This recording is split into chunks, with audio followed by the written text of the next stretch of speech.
Good morning ma'am. Ma'am కొంచెం ఈ register 4th ఫ్లోర్లో ఉన్న మ్యామ్కి ఇచ్చేయండి. ఓకే మ్యామ్, ఇస్తా. జోకి మ్యామ్కి. జోకి మ్యామ్ నేను ఇవ్వను మ్యామ్, మీరే ఇవ్వండి, నా దగ్గర టైం లేదంతా. మ్యామ్ మీ ఇద్దరు క్లాసెస్ సేమేగా మ్యామ్, ఇచ్చేయండి మ్యామ్ కొంచెం. సో అయితే ఏంటి మ్యామ్, నేను నా మేడం సర్వెంటా ఏంటి? మీరే వెళ్ళి ఇవ్వండి, నాకు సంబంధం లేదు. వెళ్తున్నా. బుక్స్ తీసారా మ్యామ్? Doubt ma'am. ఏం డౌట్? ఈ ప్రాబ్లం ఎలా చేస్తారో ఎక్స్ప్లెయిన్ చేయండి మ్యామ్. అవును, నువ్వు ట్యూషన్కి వెళ్తావు కదా. నేను జోకి మ్యామ్ ట్యూషన్కి వెళ్తాగా మ్యామ్. ఓహో, జోకి మ్యామ్ ట్యూషన్కి వెళ్తున్నావా?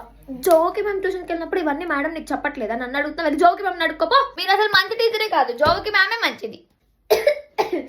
ఏమైంది మ్యామ్, ఎందుకు అలా వస్తున్నారు? మేడం చూస్తే నాకు కోపం వచ్చేసి నెగిటివ్ వైబ్స్ వస్తూ ఉంటాయి, ఎందుకో నాకు తెలియదు.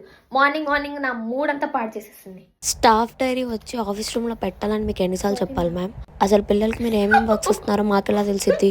సరేనా మ్యామ్, మీరెందుకు నవ్వుతున్నారు? ఇది సేమ్ కనుక రిపీట్ అయితే స్ట్రిక్ట్ యాక్షన్ తీసుకోవాల్సి వచ్చింది జోకి మ్యామ్. మ్యామ్ జోకి మ్యామ్ ని ఇప్పుడే అసలు ప్రిన్సిపల్ మ్యామ్ అయ్యో అవునా మ్యామ్, సరిగ్గా మెయింటైన్ చేయట్లేదు. పాపం మ్యామ్. ఈరోజు నా లైఫ్ లో బెస్ట్ డే. అలా అనకండి మ్యామ్. డిన్నర్ కూడా చేయండి ma'am. Oh my God, full fun ఉంటది. Good morning class. Excuse me ma'am, ఇప్పుడు నా క్లాస్ మ్యామ్. 1 minute మ్యామ్, అయిపోయింది. Okay ma'am.